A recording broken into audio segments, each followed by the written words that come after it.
Hey, it's me. In this video, there's new pixel art, GPU effects, animations, a Steam page, and most importantly, we're doing combat. We're doing Combat!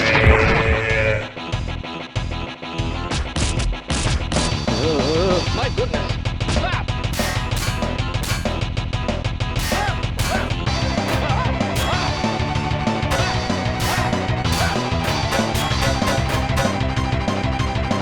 So to make combat, let's first make a list of everything I need.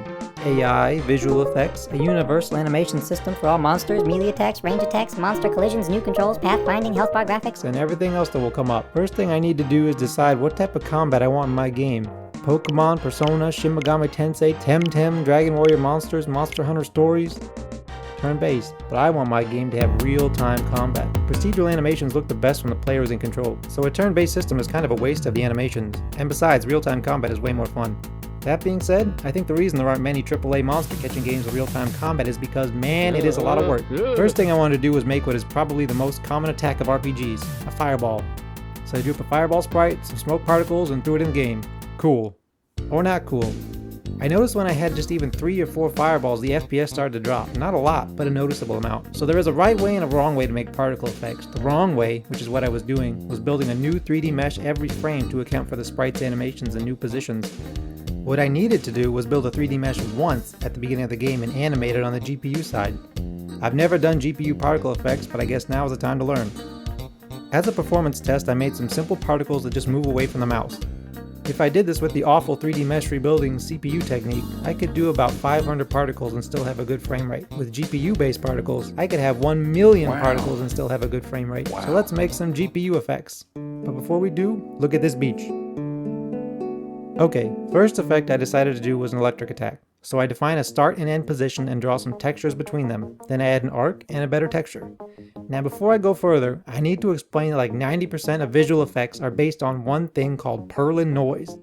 Want to make fire? Perlin. Water? Perlin. Fog? Perlin. Hills or even terrain generation? Perlin Noise. Let me show you one example. Here is a picture of a fish and some Perlin Noise. Instead of using Perlin Noise as a black and white texture, we can use it as a stretch and shrink scale. If we apply that to an image, we get a weird distortion that looks a bit like water. If we use scrolling Perlin Noise, it looks even better. So back to my electricity. I'm going to use Perlin Noise to apply a distortion.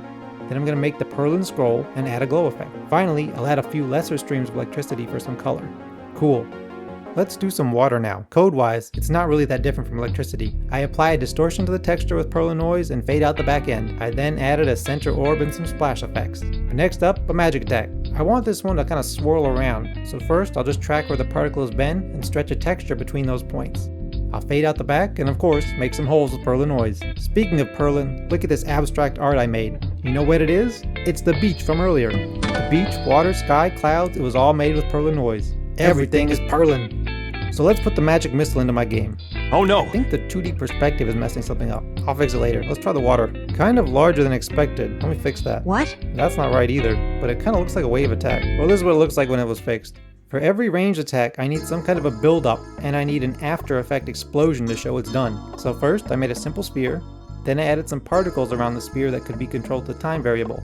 Added some texture with Perlin Noise onto the ball, and there's a build-up explosion. For the explosion, I mostly just reversed the implosion and added some tweaks. The fireball had very similar pre and post effects too. Let's take a pause for some pixel art. So I recently finished a portrait, and when I was done, I looked at it and it just looked okay. So I went back and looked at all my portraits I've drawn. I didn't really like any of them that much. So I thought about what I could do differently, and one thing I try to do is I try to keep all my portraits around 32 colors. But what if I doubled that number or even tripled it?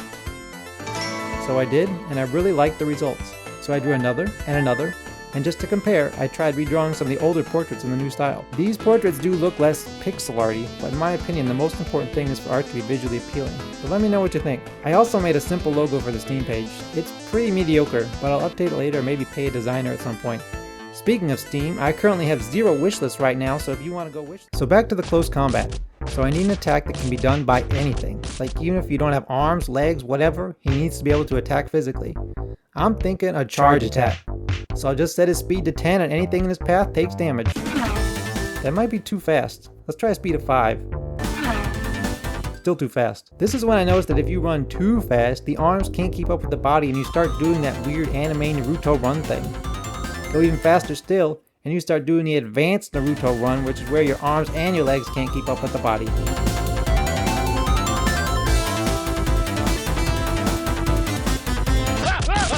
My goodness. Now for some sword attacks. First thing I did was make his arms posable. T-pose! Then I made so his arms swing from side to side when you swing your sword. And using code similar to the magic missile trail, I made a sword trail.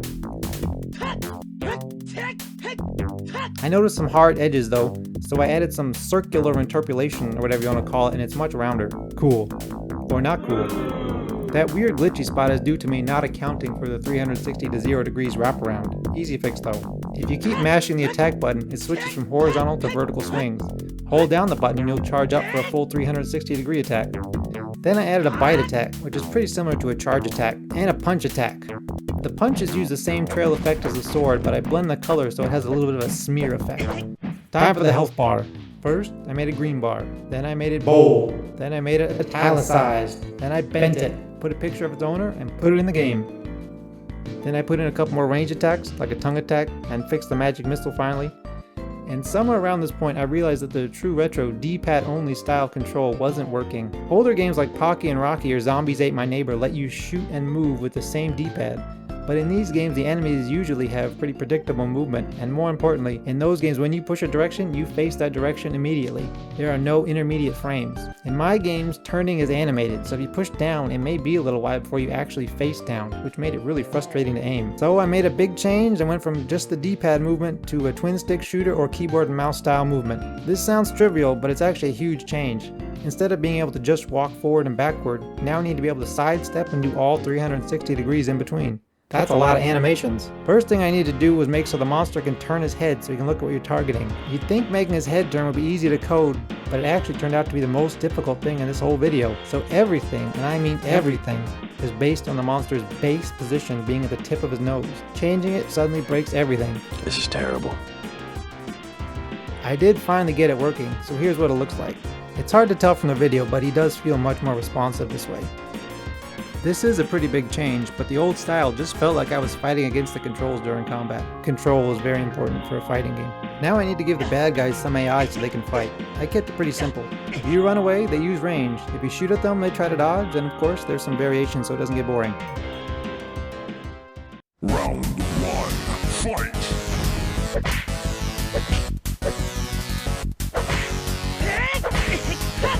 And finally, here's a fight with a bunch of little chomper dudes.